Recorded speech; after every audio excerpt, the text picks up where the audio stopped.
स्वागत है दोस्तों आप सभी लोगों का हमारे YouTube चैनल्स में। तो चलिए दोस्तों, आज हम लोग कक्षा 10 के विज्ञान के जो भौतिक विज्ञान वाला पार्ट होता है उसमें वैद्युत धारा के सबसे मोस्ट इंपोर्टेंट टॉपिक ओम का नियम, जिससे प्रत्येक साल एग्जाम में 3 अंक पक्का आता है, 100% फिक्स है। तो इस टॉपिक को आपको शुरू से लेके अंत तक देखना बहुत ही आवश्यक है। तो दोस्तों, इस टॉपिक में क्या ओम का नियम क्या होता है, ओम का नियम किन किन बातों पर निर्भर करता है, ओम के नियम का ग्राफ कैसे बनाते हैं, इस तरह के लिए डेली क्वेश्चंस पूछा जाता है। तो सबसे पहले ओम का नियम होता क्या है। तो ओम का नियम क्या है, ओम के नियम के अनुसार, ओम एक साइंटिस्ट का नाम है और उन्होंने बताया ओम ने क्या बताया, ओम के नियम के अनुसार यदि किसी चालक की भौतिक अवस्था, यदि किसी चालक, चालक का मतलब होता है तार, चालक का मतलब होता है तार। जैसे आप पकड़ लीजिए कोई तार, कोई तार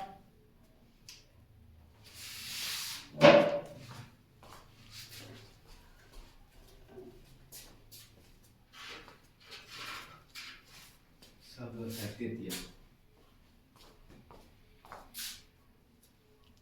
जैसे आप देख लीजिए कोई तार आपके पास है, एक कोई एक चालक है, एक क्या है, एक चालक है। इस चालक की जो भौतिक अवस्थाएं होती हैं, देखिए कोई भी वस्तु है उसका एक तापमान होता है। इस चालक के जो तामी का तार है इसमें एक पदार्थ है, क्या है, एक पदार्थ है, चालक तार का पदार्थ, इसका कुछ तापमान होता है, इसका कुछ क्या होता है, तापमान होता है। इसको चालक बोलते हैं, क्या बोलते हैं, चालक बोलते हैं, जिसमें क्या होता है, धारा एक स्थान से दूसरे स्थान तक जा सके। तो किसी चालक की जो भौतिक अवस्था है, जैसे लंबाई, इसकी लंबाई फिक्स है, नियत है, 1 मीटर का लेंगे 1 मीटर, आधा मीटर का आधा मीटर, 2 मीटर का फिक्स होनी चाहिए। क्या होनी चाहिए, फिक्स। जितनी बड़ा तार लेना उतना बड़ा ले लो, नियत होना चाहिए, फिक्स होना चाहिए। अनुप्रस्थ काट का क्षेत्रफल, अनुप्रस्थ काट का क्षेत्रफल का मतलब होता है ये जो चालक तार की जो मोटाई होती है ना, कितना मोटा है, इसको बोलते हैं अनुप्रस्थ काट का क्षेत्रफल। कितना मोटा है मतलब जो चालक तार लेंगे ना उसकी मोटाई प्रत्येक स्थान पे क्या होनी चाहिए, समान होनी चाहिए। क्या होनी चाहिए, समान होनी चाहिए, जिसको बोलते हैं अनुप्रस्थ काट का क्षेत्रफल। चालक तार की पदार्थ का ताप, इसका तापमान भी क्या होना चाहिए, नियत होना चाहिए, फिक्स होना चाहिए।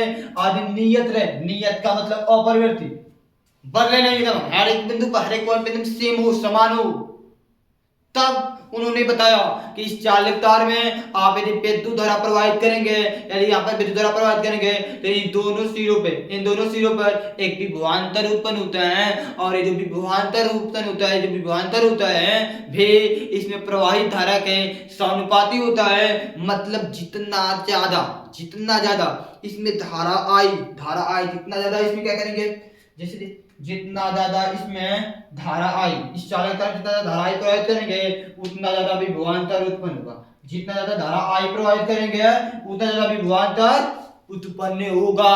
इसका मतलब सिंपल बता दिया है कि तो चालक में पहने वाली जो धारा होगी, जो इसमें प्रवाहित करेंगे धारा, वो चालक के सिरों पर, चालक के सिरों के विभवांतर के समानुपाती होती है। समानुपाती का मतलब जितना ज्यादा धारा प्रवाहित करेंगे उतना ज्यादा विभवांतर उत्पन्न होगा। इसका मतलब आपसे बोला गया है कि यदि किसी चालक के सिरों पर लगा विभवांतर भी, यदि किसी चालक के सिरों पर लगा विभवांतर भी उसमें प्रवाहित धारा आई, सिरों पर लगा विभवांतर कितना है, भी हो, तथा उसमें प्रवाहित धारा कितना हो, आई हो, तो ओम का नियम बोलता है कि जो भी प्रवाहित विभवांतर होता है ये अपने प्रवाहित विद्युत धारा क्या होता है, समानुपाती होता है।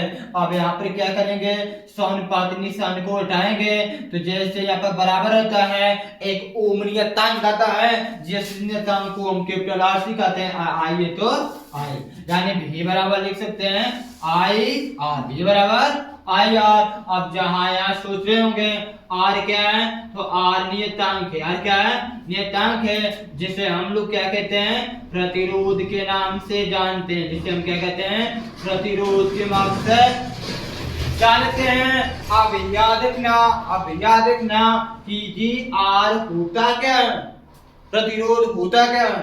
तो जी यदि ये बताइए यह चालक तार है आपके सामने, इसमें धारा बहेगी तो इस चालक तार में मुक्त इलेक्ट्रॉन होता है, क्या कहते हैं मुक्त इलेक्ट्रॉन। और जैसे धारा बहेगी इलेक्ट्रॉन क्या करते हैं, इलेक्ट्रॉन माइनस होते हैं, धारा प्लस होती है। जैसे धारा इधर आएगी इलेक्ट्रॉन तेजी से चार्ज होने के लिए इस तरह जाने की धारा को रोकते हैं, धारा को रोकते हैं। तो जितना ज्यादा धारा को इलेक्ट्रॉन रोकेंगे उतना ज्यादा वहां पे प्रतिरोध उत्पन्न होगा। और प्रतिरोध का सिंपल अर्थ याद रखने के लिए होता है धक्का धुक्की रुकावट। धक्का धुक्की रुकावट, जितनी ज्यादा धक्का धुक्की होगा जितनी ज्यादा रुकावटें होगा उतना ज्यादा प्रतिरोध उत्पन्न होगा। यानी प्रतिरोध किससे कहते हैं, कुछ तो बोलेंगे धारा के मार्ग में उत्पन्न रुकावट को प्रतिरोध कहते हैं, प्रतिरोध कहते हैं।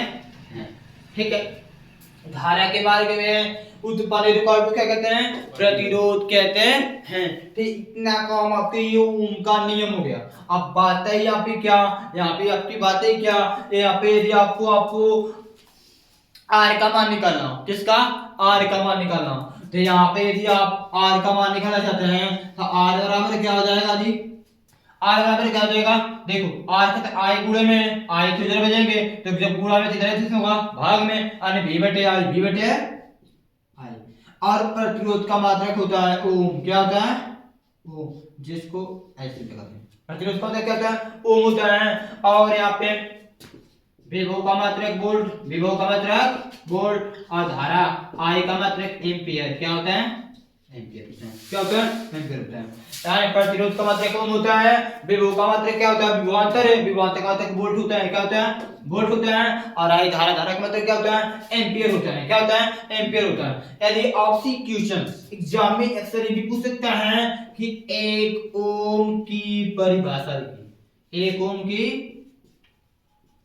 परिभाषा क्या होती है, एक ओम की परिभाषा क्या होती है। तो सिंपल काम करना है, देखो यहाँ पे किस लिखते हैं, माना आपके सामने फॉर्मूला है, इसमें v का भी मान 1 मान लो, i का भी मान 1 मान लो। माना विभवांतर 1 वोल्ट और तथा प्रवाहित धारा का भी मान 1 एम्पियर, कितना है 1 एम्पियर, लेट्स मान। तो ए आर का जो मान होगा 1/1 का मतलब 1 ओम, 1/1 का मतलब 1 ओम, यानी कि 1 ओम आ गया। तो जी इसको बोलते कैसे, इसको आप बोलेंगे कैसे, तो एक किसी चालक तार की बात है ना, किसी चालक तार की बात है ना, तो यानी कि क्या बोलते हैं, यदि किसी चालक तार में, यदि किसी चालक तार में 1 एम्पियर धारा प्रवाहित करने पर, 1 एम्पियर धारा प्रवाहित करने पर इसके दोनों सिरों पर जो उत्पन्न विभवांतर होगा 1 वोल्ट, दोनों सिरों पर उत्पन्न विभवांतर कितना हो 1 वोल्ट हो, तो उसको क्या बोलते हैं, तो उस चालक तार में उत्पन्न प्रतिरोध का मान कितना होता है 1 ओम होता है, कितना होता है 1 ओम या 1 ओम कहलाता है। यदि किसी चालक तार या परिपथ में 1 एम्पियर की धारा, 1 एम्पियर की धारा प्रवाहित करने पर उस चालक या परिपथ के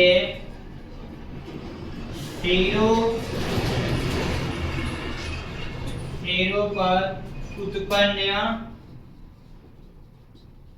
विभवांतर 1 वोल्ट हो, उत्पन्न विभवांतर 1 वोल्ट हो, तो यानी 1 एम्पीयर की धारा प्रवाहित करेंगे तो 1 वोल्ट का विभवांतर भी होना चाहिए। तो उस चालक में उत्पन्न प्रतिरोध 1 ओम होता है, 1 ओम कहलाता है, 1 ओम कहलाता है, 1 ओम कहलाता है। एक ओम की परिभाषा। तो ये हुआ ओम का नियम, और ये हुआ आपका ओम का फार्मूला, ये हो गया आपका रेजिस्टेंस। तो ओम का मात्रक प्रतिरोध का मात्रक होता है, प्रतिरोध नियतांक होता है, प्रतिरोध का मात्रक क्या होता है ओम होता है। प्रतिरोध की परिभाषा क्या होती है, धारा के मार्ग में उत्पन्न रुकावट को प्रतिरोध कहते हैं। अब पाते हैं 1 ओम की परिभाषा। तो यदि किसी यहाँ पे मान लेना है जो जिस तरीके जिसकी परिभाषा पूछेगा उसका मान निकालेंगे, उसके बराबर में जो आता है उसको हमेशा इकाई मानते हैं, ठीक है। यानी v का भी मान है i का भी मान a। तो यहाँ पर क्या लिखा है, यदि किसी चालक तार में या फिर परिपथ में 1 एम्पीयर की धारा प्रवाहित करने पर उस चालक तार या परिपथ में 1 वोल्ट, उसके चालक तार या परिपथ के सिरों के मध्य 1 वोल्ट विभवांतर उत्पन्न हो, 1 वोल्ट विभवांतर उत्पन्न हो, तो उस चालक तार में या परिपथ में उत्पन्न प्रतिरोध का मान 1 ओम कहलाता है। ये हो गया ओम का नियम और 1 ओम की परिभाषा। अब बात आई, आपने यहाँ क्या देख रहे हैं, समानुपाती देख रहे हैं। यदि आपको इसका ग्राफ बनाना हो, क्या बनाना हो, ग्राफ बनाना हो, ओम के नियम का ग्राफ विधि क्या है, तो आप ग्राफ के माध्यम से इसको समझना हो। किसके माध्यम से, ग्राफ के माध्यम से। तो यहां से आपने क्या लिख रहा हो, ग्राफ इसके अनुसार बनेगा। तो यहां पर क्या करना है, यहाँ पे विभवांतर और धारा, विभवांतर और धारा। यहाँ पे मान लीजिए ये धारा का मान है, इधर मान लीजिए यह विभवांतर का मान है। किसका, विभवांतर, विभवांतर का मान है, ये धारा का मान है। किसका मान है, धारा का। ये 0 है, क्या है। अब ये बताओ, जितना ज्यादा धारा होगी उतना ज्यादा विभवांतर होगा, ओम नहीं होता है। जितना ज्यादा धारा होगी उतना ज्यादा विभवांतर होगा। यानी इसका ग्राफ कुछ इस तरह बनेगा, इसका ग्राफ कुछ इस तरह बनता है। इसका मतलब यदि इस पॉइंट पे लेंगे तो इस पॉइंट पे जितनी ज्यादा धारा होगी उतना ज्यादा विभवांतर, जितनी ज्यादा धारा उतनी ज्यादा विभवांतर, जितनी ज्यादा धारा उतनी ज्यादा विभवांतर। यानी इसका ग्राफ कुछ इस तरह बनता है, जिसको बोलते हैं समानुपाती। इस तरह जितना ज्यादा धारा होगा उतना ज्यादा विभवांतर हो गया। यह ओम का नियम का ग्राफ है, ओम के नियम का ग्राफ, ओम के नियम का ग्राफ है, ठीक है। अब बात आती है क्या चीज, कि ये जो प्रतिरोध होता है यहाँ पर लिखा गया, ये जो R होता है इसकी कुछ निर्भरता होती है, वो निर्भरता क्या है, लंबाई पे करता है और अनुप्रस्थ काट के क्षेत्रफल से। और कर एक प्रकार का और प्रतिरोध होता है जिसका नाम होता है विशिष्ट प्रतिरोध, जिसको हम लोग सिग्मा बोलते हैं। क्या बोलते हैं, सिग्मा बोलते हैं। तो चलिए उसको देखते हैं कि प्रतिरोध किन किन बातों पे निर्भर करता है, किन किन बातों पर निर्भर करते हैं।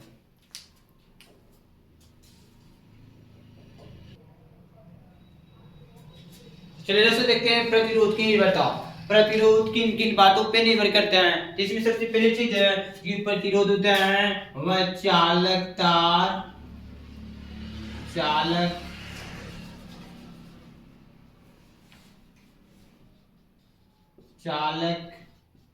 तार के लंबाई पर निर्भर करता है। किस पे, चालक तार के लंबाई पर। इसका मतलब क्या है, देखो यदि कोई चालक तार ले रहे हैं, तो ये जो चालक तार होता है ना, इसमें क्या होते हैं, मुक्त इलेक्ट्रॉन होते हैं। क्या होते हैं, मुक्त इलेक्ट्रॉन होते हैं। क्या होते हैं, ये भी सब नेगेटिव चार्ज होते हैं, सब माइनस चार्ज होते हैं। क्या होते हैं, माइनस चार्ज होते हैं। यदि आप मुझे ये बताना, ध्यान से समझना, इसकी लंबाई L मान लेता हूँ। क्या मानता हूँ, L मान लेता हूँ, ठीक है। इसमें यदि मान लेता हूँ आपको एक I धारा प्रवाहित कर रहा हूँ, तो जैसे ही I धारा प्रवाहित करेंगे, इस I धारा को इलेक्ट्रॉन रोकेंगे। इलेक्ट्रॉन क्या करेंगे, रुकेंगे। हम पहले जाएंगे, सब आकर इसको क्या करेंगे, रोकेंगे, इसके पास जाएंगे सब, क्योंकि माइनस चार्ज होता है ना, लिखेगा हम पहले जाएंगे, ये धारा को रुकेगा। यानी कि जहां पर धारा को कोई रुकेगा वहां पे क्या उत्पन्न होता है, प्रतिरोध। क्योंकि प्रतिरोध की परिभाषा होती है कि धारा के मार्ग में उत्पन्न रुकावट को प्रतिरोध कहते हैं। यानी जैसे धारा आ जाएगी, इलेक्ट्रॉन इसको रुकेगा, तो यहाँ पे रुकावट उत्पन्न होगी। क्या होगी, रुकावट। और यह रुकावट जो होगी, ये इसको मान लेता हूं, इस रुकावट को मान लेता हूं R1। क्या मान लेता हूं, यदि मैं इस चालक तार की जो लंबाई है, तार है ये, लेकिन इसके लंबाई को कुछ बड़ा कर देता हूं, बड़ा का मतलब इसका 2 गुना मान लेता हूं। कितना कर लेता हूं, L है तो इसको मान लेता हूं 2 है। क्या कर लेता हूं, तो ये रुकावट है यहां तक होगा, जहां तक डालेगी तहां तक ना होगा, यहां से आएगा, यहां से बाहर निकलेगी, ठीक है। इसमें भी ढेर सारे इलेक्ट्रॉन होंगे, इसमें भी ढेर सारे इलेक्ट्रॉन होंगे। अब इसमें क्या आपको दिमाग लगाना है, इसमें भी हम जितने देखिए यहाँ पर आई धारा प्रवाहित किए हैं तो इसमें भी आई धारा ही प्रवाहित करेंगे, मतलब इसमें भी 5 एम्पीयर की धारा प्रवाहित किए होंगे तो इसमें भी 5 एम्पीयर की धारा प्रवाहित करना है। ठीक है, बस चालकता की लंबाई को बढ़ा दिया, चालकता की लंबाई को, इसमें भी आई धारा प्रवाहित कर रहा हूं, आई धारा प्रवाहित कर रहा हूं, तो क्या होगा, इसमें भी इलेक्ट्रॉन आएंगे, इसको रोकेंगे, क्या करेंगे, इसको रोकेंगे, पहले हम जाएंगे, पहले हम जाएंगे, पहले हम जाएंगे, तो इसमें भी क्या होगा, वो रुकावट उत्पन्न होगी, क्या होगा, रुकावट उत्पन्न होगी। सो यहाँ तक, बट यहाँ पर क्या हम ध्यान देना पड़ेगा आपको, यहाँ पे ध्यान नहीं देना है, यहाँ पे आई जरा बाहर निकलेगी तो इसमें जो रास्ता कम था, रास्ता कम, तो रास्ता में धारा को इतने दूरी रुकावट हुई, धारा को इतने दूरी रुकावट हुई, हमारे रुकावट है, लेकिन इसमें रास्ता बड़ा है, रास्ता बड़ा है, धारा को ज्यादा रास्ता तय करना पड़ेगा, ज्यादा को रास्ता लंबा तय करना पड़ेगा, तो रुकावट भी दूर तक हो रही, रुकावट भी दूर, तो यहाँ पर भी रुकावट उत्पन्न हो रही है, यहाँ पर भी रुकावट उत्पन्न हो रही है, हमारे पास यहाँ पे R2 क्या हमारा। अब बताओ R1 और R2 में क्या कंडीशन है, इन दोनों में कौन बड़ा होगा, R2 होगा, क्यों, क्योंकि R2 जो है ना ये भी रुकावट है, तो ये ज्यादा रुकावट, इसमें दूर तक धारा रुकावट हो रही है, यानी कि यहाँ पे R2 बड़ा होगा R1 is less than R2, R1 is less than R2, R1 छोटा है R2 की अपेक्षा। ये बताओ R2 बड़ा कैसे हुआ है, जब चालक तार को बढ़ाया है, जब चालक तार को बढ़ाया है, इसका मतलब क्या, यदि इससे भी एक और बड़ा ले लेंगे था तो ये R3 रहेगा तो वो भी और बड़ा होगा, वह इसका मतलब क्या है, यदि इसे छोटा कर दें और तो L/2 करेंगे तो और कम हो जाएगा, और इसका सिर्फ क्या है कि चालक तार की लंबाई को जितना बड़ा करें प्रतिरोध उतना बढ़ता हुआ चला जाएगा। इसका मतलब आप लिख सकते हैं कि जो चालक का जो प्रतिरोध होता है, प्रतिरोध चालक तार के लंबाई, चालक तार के लंबाई L के समानुपाती होता है, समानुपाती होता है, मतलब समानुपाती का मतलब क्या है, R समानुपाती L, R समानुपाती L इज इक्वेशन 1 पहला सिंपल, मतलब जितना ज्यादा L होगा, जितना ज्यादा लंबाई होगा उतना ज्यादा प्रतिरोध होगा, जितना ज्यादा लंबाई होगा उतना ज्यादा प्रतिरोध होगा। और दूसरी बात क्या है, दूसरी ये बात यह है अनुप्रस्थ काट का क्षेत्रफल, अनुप्रस्थ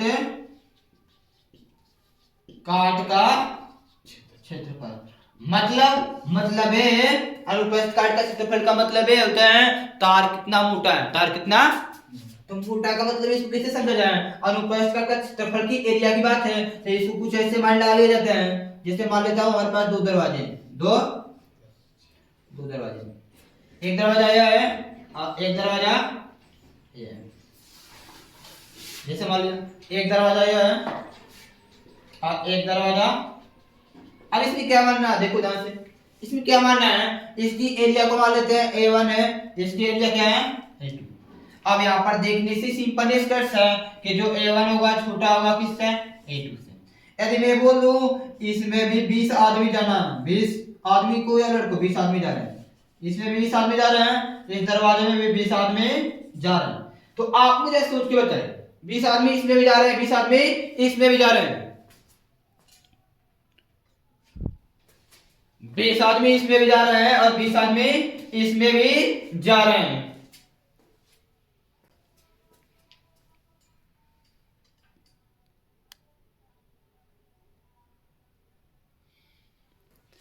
बीस आदमी इसमें भी जा रहे हैं, 20 आदमी इसमें भी जा रहे हैं, तो मुझे सोच के बताइएगा कि आदमी जा रहे हैं तो किस में धक्का धुक्की कम होगा, किस में रुकावटें कम होगा, तो देखिए एरिया कम होगा, पहले हम जाएंगे, पहले हम जाएंगे, पहले हम जाएंगे, तो इसमें धक्का धुक्की ज्यादा होगी, इसमें क्या होगी कि जो धक्का धुक्की ज्यादा होगी, इसमें क्या होगा, इसमें भी क्या होगा, जब एरिया बड़ी होगी धक्का धुक्की होगी बट कम होगी, बट क्या होगी, कम होगी, इसके पीछे क्या होगी, कम होगी, इसमें क्या होगी, धक्का धुक्की कम होगी, क्या होगी, कम होगी। अच्छा ऐसा क्या देख रहे हैं, जब क्षेत्रफल कम है तो धक्का धुक्की ज्यादा हो रही है, और धक्का धुक्की का मतलब होता है रुकावटें ज्यादा हो रही हैं, और रुकावटें जितनी ज्यादा होंगी प्रतिरोध उतना ही ज्यादा होगा।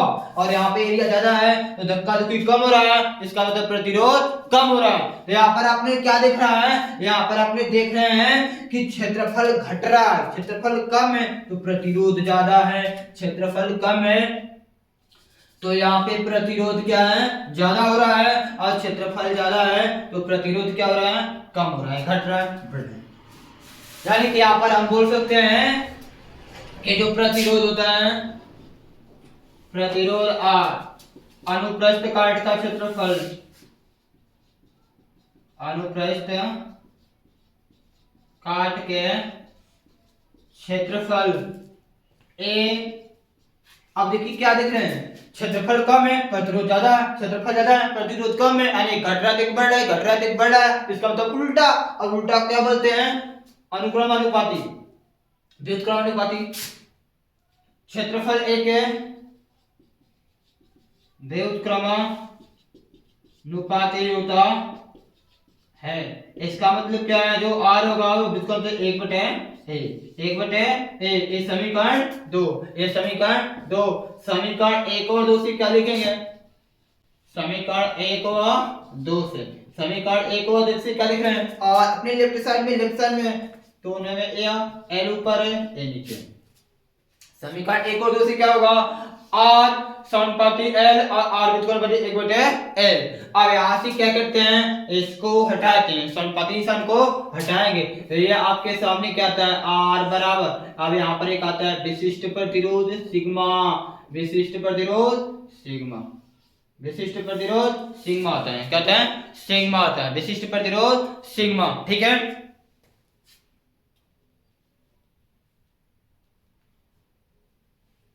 विशिष्ट प्रतिरोध सिग्मा होते हैं। यहाँ पे लिखेंगे कि यहाँ जो सिग्मा है यह विशिष्ट प्रतिरोध है, नियतांक विशिष्ट प्रतिरोध, विशिष्ट प्रतिरोध, इसको सिग्मा बोलते हैं, क्या बोलते हैं, सिग्मा बोलते हैं। यदि यहाँ से सिग्मा का मान निकालो जाओ तो ये भिन्न है, इसको इधर बनेंगे ए ऊपर एल नीचे, आर ए बटे में एल, आर ए बटे में एल। यदि यहाँ पर आपको विशिष्ट प्रतिरोध का मात्रक पूछे कोई, विशिष्ट, बहुत ही इंपॉर्टेंट है, जहां से देखिएगा एग्जाम में आता है, विशिष्ट प्रतिरोध का मात्रक, विशिष्ट प्रतिरोध का कैसे लिखते हैं, देखो ये कैसे आर है, आर क्या होता है, प्रतिरोध, प्रतिरोध का मात्रक ओ, प्रतिरोध का मात्रक ओ, एक गुणे के स्थान पे डैश लिखते हैं, जब बे यूनिट लिखते हैं किसी चीज का मात्रक लिखते हैं तो गुणा के स्थान पे डैश लगाते हैं। ए का मतलब क्षेत्रफल, ए का मतलब क्षेत्रफल, क्षेत्रफल का मात्रक मीटर स्क्वायर, क्षेत्रफल का मात्रक पूरे गोटे में, एल लंबाई, लंबाई का मात्रक मीटर, लंबाई का मात्रक मीटर, 1 मीटर से 1 मीटर कट जाएगा, यानी इसका मात्रक हो जाएगा ओम, ओम मीटर, क्या हो जाएगा, ओम मीटर। यानी विशिष्ट प्रतिरोध का मात्रक क्या होता है, ओम मीटर, क्या होता है, ओम मीटर। इसको इस तरह भी लिखा जा सकता है, ये ओम का प्रतीक है, ये ओम का प्रतीक है, ओम मीटर और मीटर। तो ये आपका हो गया विशिष्ट प्रतिरोध, प्रतिरोध की निर्भरता, आपके पूरे कंप्लीट चैप्टर्स इस हेडिंग्स का, यानी कि यहाँ से आपका 3 नंबर कंप्लीट होता है दोस्तों। वीडियो अच्छा लगा हो तो वीडियो को अधिक से अधिक शेयर कीजिए, लाइक कीजिए और चैनल को सब्सक्राइब कीजिए। धन्यवाद दोस्तों।